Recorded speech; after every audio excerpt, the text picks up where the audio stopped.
RDC. Le CID de Martin Fayulu s'oppose à tout changement de la Constitution ou toute révision de ses articles verrouillés.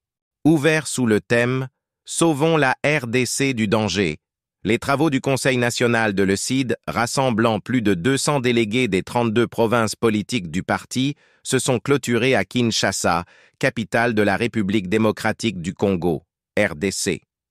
À l'issue de ces travaux, tenus du 1er au 5 mars 2024, cet organe suprême de la formation politique de Martin Fayulu met en garde le régime de Félix Tshisekedi contre toute tentative de modification de la Constitution et de ses articles verrouillés. Le Conseil national de l'ECID s'oppose à tout changement de la Constitution ou toute révision de ses articles verrouillés et demande au Bureau national de ne ménager aucun effort pour faire échec à toute tentative de changement de la Constitution et à toute révision intempestive. Le Conseil national de l'ECID constate que le régime en place encourage les antivaleurs telles que les violations de la Constitution et des lois du pays, le détournement de fonds publics, la corruption, le népotisme, le tribalisme, la manipulation de la justice, la création de milices, la violation systématique des droits de l'homme, la banalisation de la vie humaine et la caporalisation des institutions d'appui à la démocratie.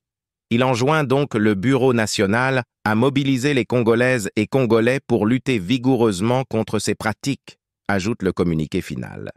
Le 4e cycle électoral en République démocratique du Congo a consacré la réélection de Félix Tshisekedi à la tête du pays avec 73,47% selon les chiffres de la Cour constitutionnelle. Il est suivi par Moïse Katumbi Chapwe avec 18,08%, Martin Fayulu Madidi 4,92% et Adolphe Muzito 1,12%. Après l'investiture de Félix Tshisekedi, la mise en place des nouvelles institutions et leurs animateurs se poursuit en RDC. Cette réélection de Félix Tshisekedi est contestée par certains leaders politiques de l'opposition suite aux irrégularités et actes de fraude dénoncés après les opérations de vote. C'est le cas de Moïse Katumbi, Martin Fayulu, Denis Mukwege et d'autres qui appellent à un dialogue pour la réorganisation des élections avec une CENI et une Cour constitutionnelle recomposée.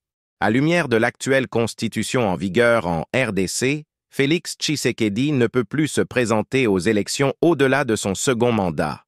Le second mandat obtenu à l'issue du 4e cycle électoral est son dernier mandat à la tête de la République démocratique du Congo. Clément Mouamba. Pour plus des vidéos, abonne-toi, aimez et partagez massivement. Pour plus des vidéos, abonne-toi, aimez et partagez massivement.